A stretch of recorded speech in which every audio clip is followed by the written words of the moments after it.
Week 5 of Dana White's Contender Series. I can't believe we're almost already halfway through Season 9, but I've enjoyed every single second of the Tuesday night fights this year. Week 5 is a very special week because that was the week that William Knight got his contract after he knocked out Cody Brundage and went on a nice little run in the UFC until eventually he fell off. And we all know how his last fight ended with Marcin Prachnio. If you know, you know. But that's the Dana White Contender Series legend of the week. William Knight getting the contract in Week 5 of the 2021 season, I think it was. I'd have to go back and look. But it was a Week 5 winner. He got the contract there. There's your Dana White Contender Series legend. Now, on to this week's Week 5. We got some okay fights going down. Honestly, when I went and watched some film on these guys, it was a little bit tough because some of these guys just don't have any film out there, really, or very little film to look at. So it's going to be tough to kind of figure out how these fighters fight. But in reality, you can pretty much watch one of their fights and kind of engage how most of their other fights would have went. Not a lot of high-level competition. And honestly, this week, I think it's a pretty low-level as far as skill set goes in a lot of these matchups. There is one women's MMA fight, the first women's MMA fight of the Season 9. So I'm looking forward to that one because I actually think that might be the highest level matchup of the entire card. But either way, I'm going to go through all 5 of these fights. I'm going to give you some insight onto each and every one of these fighters, who they are, where they're from, what their competition has looked like, what do they want to do, and I'll leave you with a pick based on the matchup. I am filming this earlier than I normally would, because I got to go out of town, but we don't have betting odds right now.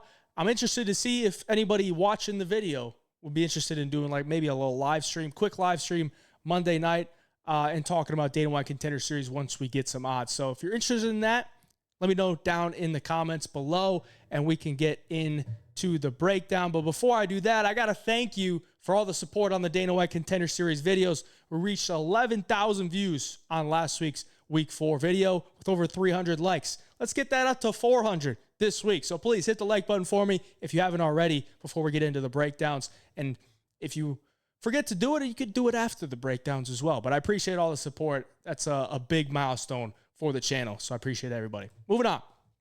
First fight we're looking at is going to be a light heavyweight bout. We got Felipe Franco stepping in here as an undefeated fighter at 8-0. And Freddy Vidal is coming in at 3-0. Now, Felipe Franco has gone through 2 opponents already. So 2 guys have backed out to fight Felipe Franco. And when I look at his first matchup, he was facing an undefeated Russian, 6-0. And I think Felipe Franco was probably the B side there. If I have to look at, both of these guys, who the UFC probably thinks going to win, or maybe they're setting them up. I think the guy that pulled out in this fight was probably getting set up to win against Felipe Franco. But that doesn't mean Felipe is, a bad fighter. But he is a guy that you can't really find a lot of film on him. You really can't. I mean, looking at trying to fight his film, it's like pulling teeth. And then you look at his record and where he's fought at. Good amount of his fights have been in Demo Fight Championship or Fight Club, Demo Fight Club. And if you're familiar with that promotion, that's the promotion where Gelton Almeida came from. That's the promotion where Rafael Cerqueira came from as well. And that promotion is owned by a UFC manager or an MMA manager. And it's not the best promotion, man. It's really not that. It's not a good promotion. They're usually fights that are being set up for one guy to win. And if you're being managed by that MMA manager, he's going to set you up to win. Now, Franco, I don't think is as big of a fraud as Rafael Cerqueira was, but he's 24 years of age. He's a BJJ black belt. He's got all wins in the first round as well against very low level of competition. But he seems like an okay striker, a little bit stiff, but very muscular, could definitely hold some power in his shots. But I think he wants to get the fight to the ground and submit you on the ground. I won't say that that's his plan A. He's not going in there just, shooting takedowns from the jump. But I think he's going to feel you out, maybe try to hurt you on the feet, go for the takedown, submit you. It's all very tough to say because there's very limited film. But that's pretty much what I gauge from Felipe Franco. And, of course, being a part of the Gelton Almeida camp, I could see why he would want to do that. Freddy Vidal, on the other hand, 3-0 as a professional. Looking at this guy, he's from Longo's MMA. So Ray Longo up in New York, at that camp where, Aljamain Sterling came from, Merab Davalishvili came from, Ally Aquinta, where they all came from. They don't train there anymore. Aljo and Merab now train in Las Vegas. But Freddy Vidal in Longo, MMA, that's where he trains at on the daily. He has a wrestling background. I believe he wrestled at like Long Island University or something like that. So that's his base. And watching some of his fights, you could definitely see that. I think he wants to get the fight to the ground. He's been in some bad spots. If you watch on YouTube, he got put in a pretty nasty armbar in the amateurs. Found his way out of it, though. Undefeated as an amateur, undefeated as a pro. And he's stepping in here as the third opponent for Felipe Franco. This one's going to be tough. When I look at it, I think Felipe Franco is probably going to be the favorite here. He's probably going to be priced as the favorite. But that's based on more professional MMA experience, all first-round finishes. Freddy Vidal's got a couple KOs, but his first professional fight, he went to a decision. I think that's probably the way that they're going to price it, is Felipe Franco is the favorite. But trust me when I say this, you don't know much about Felipe Franco other than, he's ran through some cans. And Freddy Vidal, with the wrestling background, I do think he could have some success here.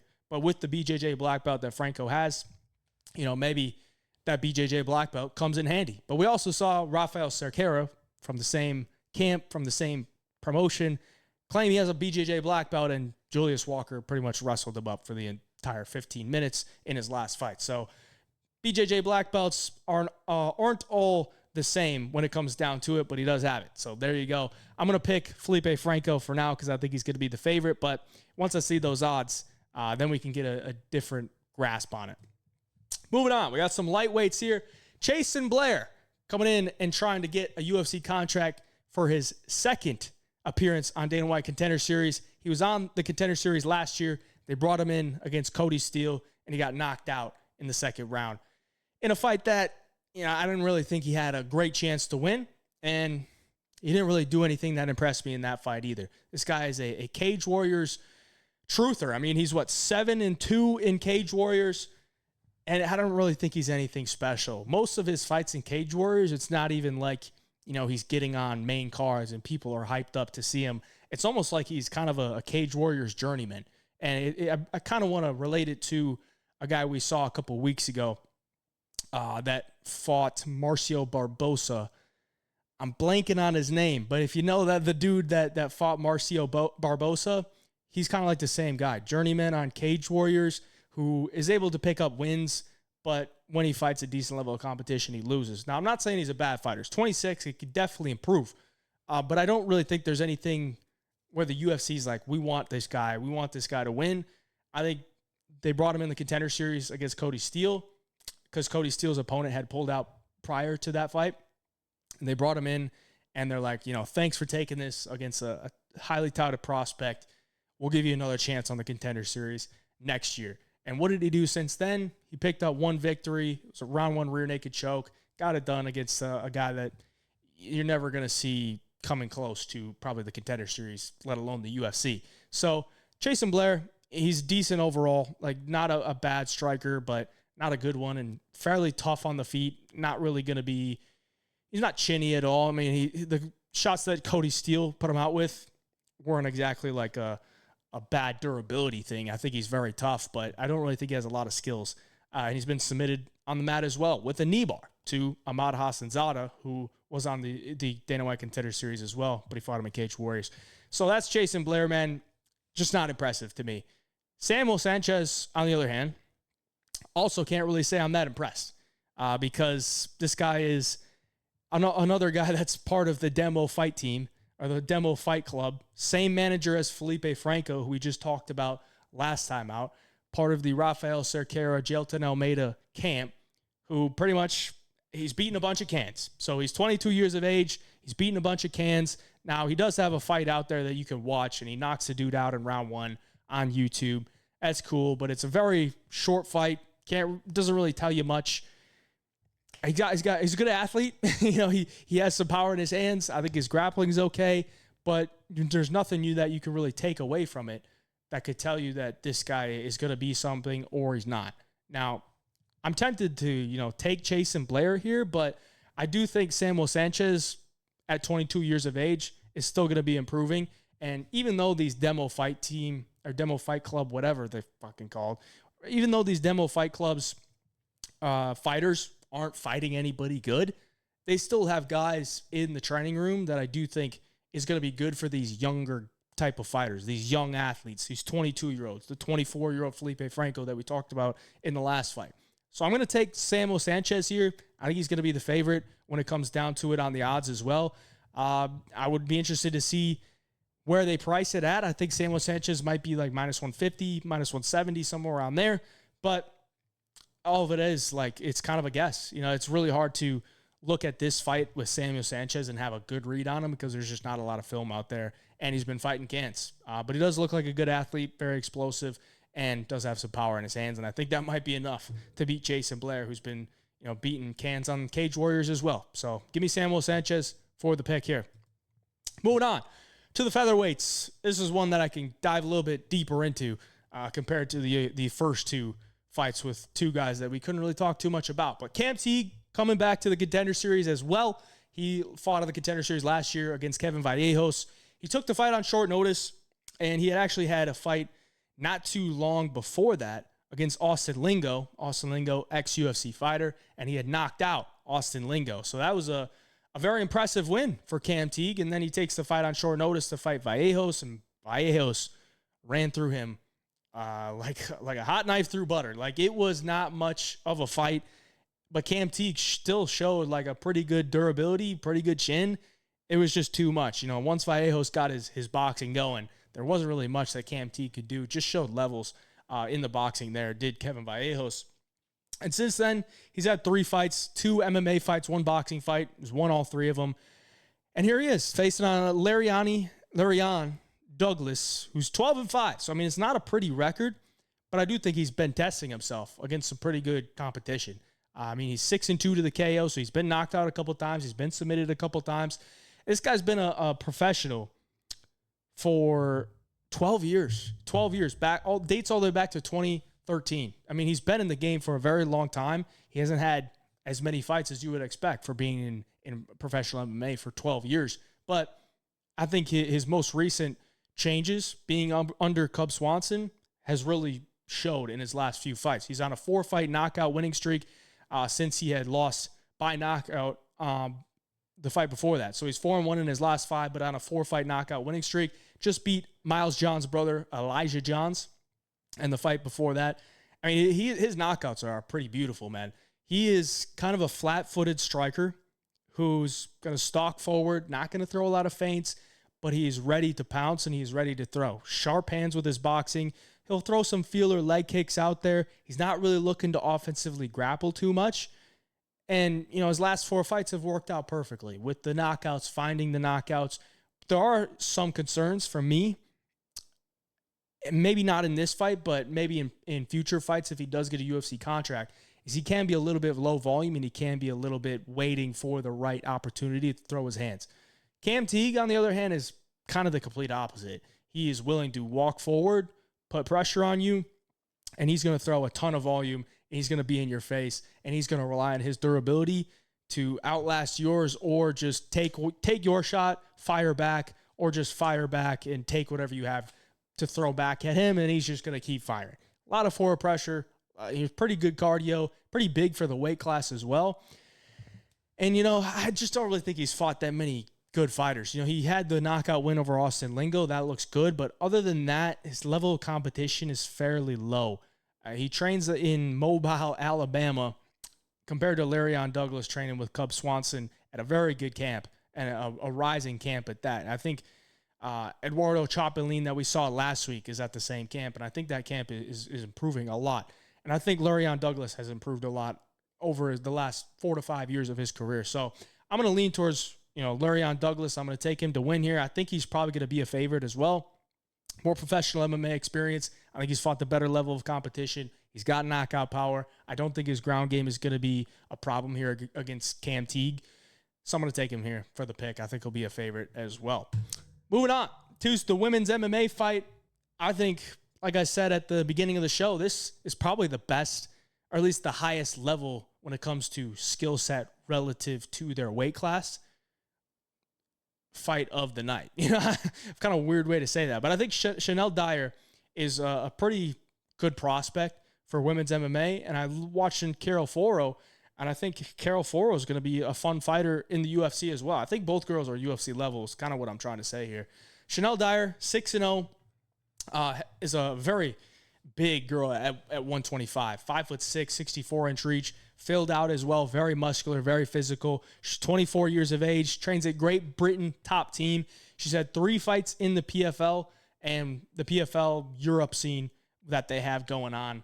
A bunch of weird stuff that they got going on in PFL. They have PFL regular season, PFL Europe, PFL Africa, PFL UAE or Abu Dhabi. I don't know. They got a ton of different things, but she was part of PFL Europe. She went 3-0. She had a nasty head kick on that in the PFL as well. You can go watch that. Disgusting. What she wants to do is pressure you with a lot of kicks. She's going to throw a lot of very fast kicks as well. Leg kicks, body kicks, head kicks. Her hands are sharp. Her footwork is really good. She looks like a seasoned striker, man. For MMA, women's MMA, striker, she looks pretty seasoned to me. And I think, her wrestling is pretty solid as well. She'll mix it in here and there. Carol Foro, on the other hand, 8-1 in her professional career, 6 knockout victories. And that's going to say a lot. The problem is here, she is going up a weight class. She has mainly fought at 115 for most of her career. She's 5'2", so she's going to be undersized here. And I think that could be a big difference because Carol Foro relies on a lot of forward pressure. And I kind of just compare her to Jessica Andrade. Like, she just wants to walk forward, throw her hands out there, beat you with pressure. She knows she can hit harder than you. She knows that she's more physical than you. And that's kind of my comparison for Carol Foro. It's kind of like a Jessica Andrade, but maybe not as wild. I think she's a little bit more calculated in the way that she pressures a little bit. But her level of competition isn't great. I don't think either girl's level of competition is amazing, but I would say Shanelle Dyer has fought the better fighters. Carol Foro has done what she needed to do against, those lower level type of fighters, which is knock them out. And Shanelle Dyer knocked out a few of them, but she's gone to decision a couple times as well. I do think Shanelle Dyer is going to be the favorite here. She's going to be bigger. I think she's the cleaner striker. I think her footwork's going to be way better. But I would not rule out Carol Foro, continuously pressing on the gas, pushing up the pace is what I'm trying to say. There's a lot of P's in there, a little stumbling over my words, but they're pushing the pace and maybe taking over as this fight goes on because Shanelle Dyer uses a lot of footwork. And if a girl just keeps walking forward through your footwork, you're going to start to get tired. You're going to start to get hit by stuff. You're probably going to have to start to sit down and kind of gain some respect back. And maybe that could snowball later on. But I do think Dyer's just going to be a little bit too tactical, too skilled in the striking department. And if she wants to, she could probably mix in some wrestling as well. So give me Dyer. I think she's going to be a favorite here. I could see her being a minus 200, minus 250. I just think she's a very polished prospect at this point. So give me Shanelle Dyer for the pick. Now, before we get into the main or the feature bout of the night, I got to remind you, if you want all the bets, jump on the Home5 Picks Premium membership. There's a link down in the description below. We're positive 65.81 units in 2025, and we've profited in the last 3 Dana White Contender Series events, and we've profited 22.58 units in the last 7 events. So that's where you're going to get all the bets every single week on UFC at Dana White Contender Series as well. Link down in the description below to do that. And you can use code DANA for a 7-day free trial. These are the results from last season that we did. And you'll also get my boy Nolan's bets as well. All right, brings us to the feature bout of the night. We got some heavyweights, and I don't know if this one's going to last too long. We got Anthony Guarascio taking on Steven Asplund. Steven Asplund coming in here as the guy with more professional MMA experience. He's 5-1, but he is the guy that has the lone loss between the two. Very big, 6'5", 78-inch reach. And I stumbled across a little thing online when I was researching him. He used to be 500 plus pounds. He was a fat kid that got into MMA and ultimately started to lose a ton of weight and then fell in love with the sport. So he loved to see that. And you could probably see that in when he fights. He's got a lot of jiggle in that 6'5" body.